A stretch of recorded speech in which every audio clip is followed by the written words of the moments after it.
شیخ عبدالعزیز بن عبداللہ بن باز رحمہ اللہ الدروس المہمہ لعامۃ الامہ کے دوسرے درس میں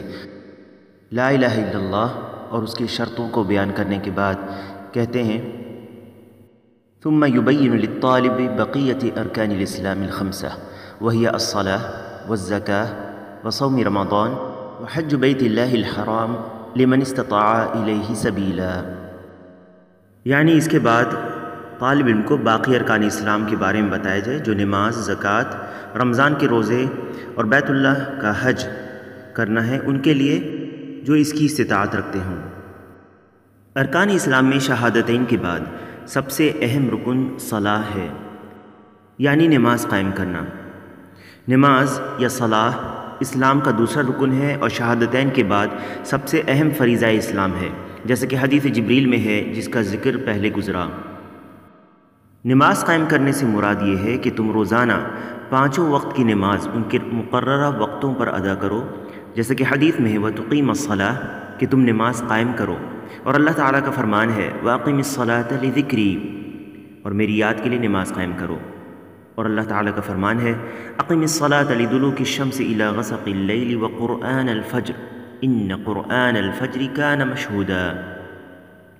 یعنی نماز کو قائم کریں سورج کے ڈھلنے سے لے کر رات کی تاریکی تک، اور فجر کا قرآن پڑھنا بھی یقیناً فجر کے وقت کا قرآن پڑھنا حاضر کیا گیا ہے۔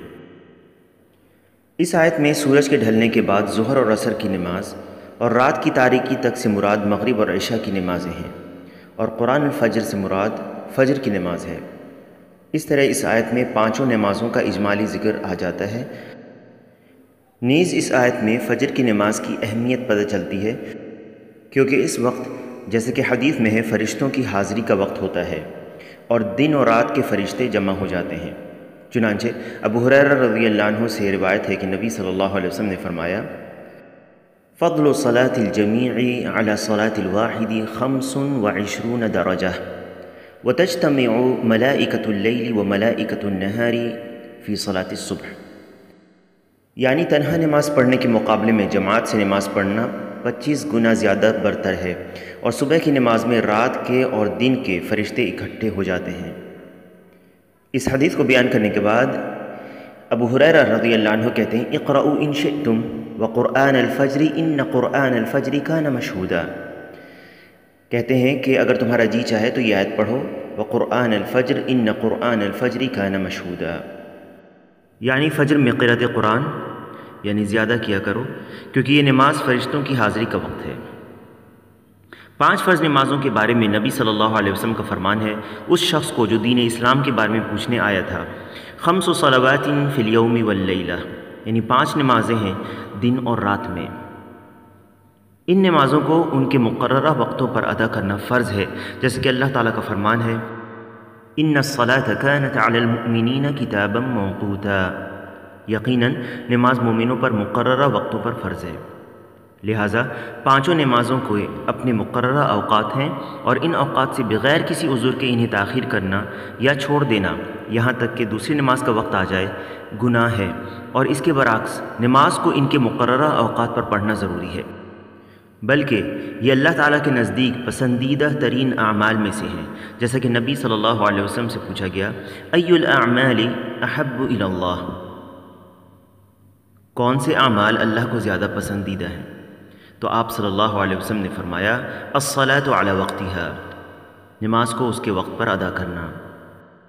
نماز کا دوسرا رکن ہونے سے مراد صرف یہ نہیں ہے کہ تم یہ جان لو کہ نماز ارکان اسلام میں سے ایک ہے یا نماز پڑھنا ضروری ہے، بلکہ نماز قائم کرنا ضروری ہے،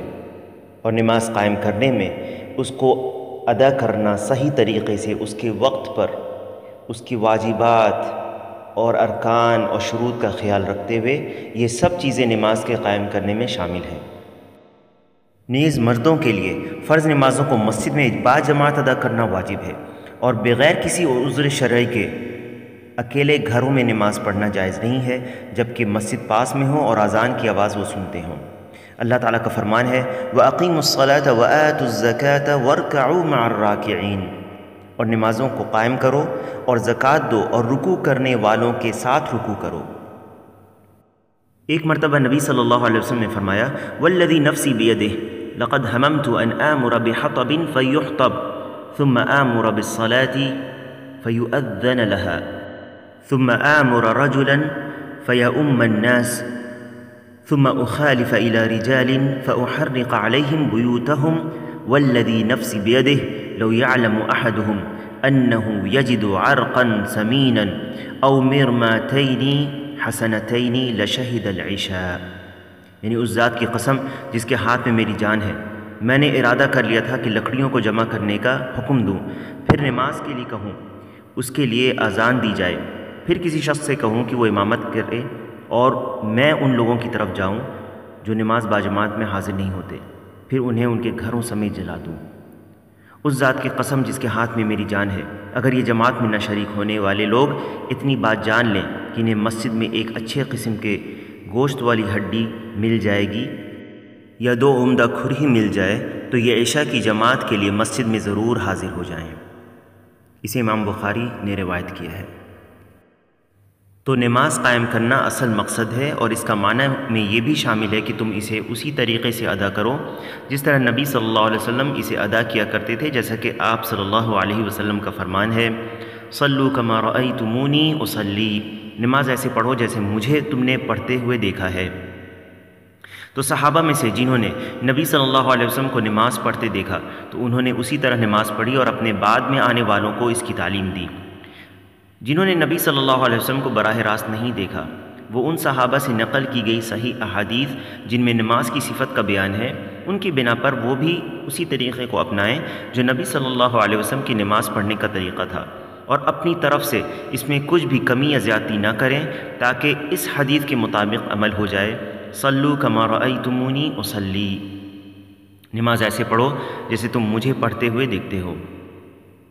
وہ شخص جو نماز کو بغیر کسی عذر کے اس کے مقررہ وقت سے تاخیر کر کے پڑھتا ہے تو ایسا شخص کبیرہ گناہ کا مرتکب ہے، اور اللہ تعالیٰ نے ایسوں کے بارے میں فرمایا ہے فویل للمصلین الذین هم عن صلاتهم ساہون، ان نمازیوں کے لیے افسوس اور ویل ہے جو اپنی نماز سے غافل ہیں۔ اس آیت میں ان لوگوں کی مذمت بیان کی گئی ہے جو نماز تو پڑھتے ہیں لیکن اس کے تعلق سے غفلت اور لاپرواہی برتتے ہیں، اس طرح کہ انہیں وقت پر ادا نہیں کرتے اور نہ ہی نماز کی شرطوں کا، اس کے ارکان اور واجبات کا خیال رکھتے ہیں۔ وہ لوگ جو نماز نہیں پڑھتے یا کبھی پڑھتے ہیں اور کبھی چھوڑ دیتے ہیں تو ایسے لوگ کبیرہ گناہ اور کفر کے مرتکب ہو جاتے ہیں۔ نبی صلی اللہ علیہ وسلم نے فرمایا العہد الذی بیننا وبینہم الصلاۃ فمن ترکہ فقد کفر، جو عہد ہمارے اور ان کے بیچ میں ہے وہ نماز ہے، یعنی جو عہد ہمارے اور مشرکین کے بیچ میں ہے وہ نماز ہے، تو جس نے بھی نماز ترک کر دیا اس نے کفر کیا۔ اور مسلم کی روایت میں ہے ان بین الرجل و بین الشرک والکفر ترک الصلاۃ، یعنی یقیناً کسی شخص اور کفر و شرک کے بیچ میں فرق نماز کو چھوڑ دینا ہے۔ امام ترمذی نے روایت کیا عبداللہ بن شقیق رحمہ اللہ سے، جو مشہور تابعی ہیں، کہ کان اصحاب محمد صلی اللہ علیہ وسلم لا يرون شيئا من الاعمال ترکه کفر غیر الصلاۃ، یعنی محمد صلی اللہ علیہ وسلم کے صحابہ عملوں میں سے کسی چیز کو چھوڑنا کفر نہیں سمجھتے تھے سوائے نماز کے۔ اور خلیفہ راشد عمر بن الخطاب رضی اللہ عنہ کہتے ہیں انه لا حظ في الاسلام لمن اضاع الصلاۃ، یعنی اس کا اسلام میں کوئی حصہ نہیں ہے جس نے نماز کو ضائع کر دیا۔ اس بات پر مسلمانوں کا اجماع ہے، یعنی تمام مسلمان متفق ہیں اس بات پر کہ نماز کی فرضیت کا انکار کرنے والا کافر ہے۔ جیسے مثلاً کوئی کہتا ہے کہ 5 وقت کی نماز فرض نہیں ہے، یا یہ کہتا ہے کہ مجھ پر نماز فرض نہیں ہے، تو ایسا شخص دائرہ اسلام سے خارج ہو جاتا ہے اور یہ کفر اکبر کا مرتکب ہو جاتا ہے۔ نماز کسی شخص کے سچے ایمان کی دلیل ہے۔ اللہ تعالیٰ کا فرمان ہے انما يعمر مساجد اللہ من آمن باللہ والیوم الآخر واقام الصلاة وآت الزکاة ولم یخش الا اللہ فعسى اولئک ان یکونوا من المہتدین، یعنی اللہ کی مسجدوں کی رونق و آبادی تو ان کے حصے میں ہے جو اللہ پر اور قیامت کے دن پر ایمان رکھتے ہوں، نمازوں کے پابند ہوں، زکوٰۃ دیتے ہوں، اللہ کے سوا کسی سے نہ ڈرتے ہوں۔ توقع یہی ہے کہ یہی لوگ یقیناً ہدایت یافتہ ہیں۔ دین اسلام میں نماز کا عظیم مقام ہے۔ اور یہ پہلی چیز ہے جس کے بارے میں بندے سے قیامت کے دن سوال کیا جائے گا۔ اگر یہ قبول ہو گئی تو یہ بندہ فلاح اور کامیابی پائے گا، اور اگر یہ رد کر دی گئی تو وہ خسارہ اور نقصان اٹھانے والا ہوگا۔ قرآن کی بہت ساری آیتوں میں اسے قائم کرنے اور اس کی حفاظت کرنے کا حکم آیا ہے، اور اس میں لاپرواہی اور اسے ضائع کرنے سے آگاہ کیا گیا ہے، جیسا کہ اللہ تعالیٰ کا فرمان ہے حافظوا علی الصلوات والصلاة الوسطى وقوموا للہ قانتین، یعنی نمازوں کی حفاظت کرو، بالخصوص درمیانی والی نماز کی یعنی عصر کی نماز کی، اور اللہ تعالیٰ کے لیے باادب کھڑے رہا کرو۔ اور اللہ تعالیٰ کا فرمان ہے وَأَقِيمُوا الصَّلَاةَ وَآتُوا الزَّكَاةَ وَمَا تُقَدِّمُوا لِأَنفُسِكُم مِّن خَيْرٍ تَجِدُوهُ عِندَ اللَّهِ إِنَّ اللَّهَ بِمَا تَعْمَلُونَ بَصِيرٌ، یعنی تم نمازیں قائم رکھو اور زکوٰۃ دیتے رہا کرو، اور جو کچھ بھلائی تم اپنے لیے آگے بھیجو گے سب کچھ اللہ کے پاس پالو گے، بے شک اللہ تعالیٰ تمہارے اعمال کو خوب دیکھ رہا ہے۔ اور اللہ تعالیٰ کا فرمان ہے وَأْمُرْ أَهْلَكَ بِالصَّلَاةِ وَاصْطَبِرْ عَلَيْهَا، اپنے گھرانے کے لوگوں پر نماز کی تاکید رکھو اور خود بھی اس پر جمے رہو۔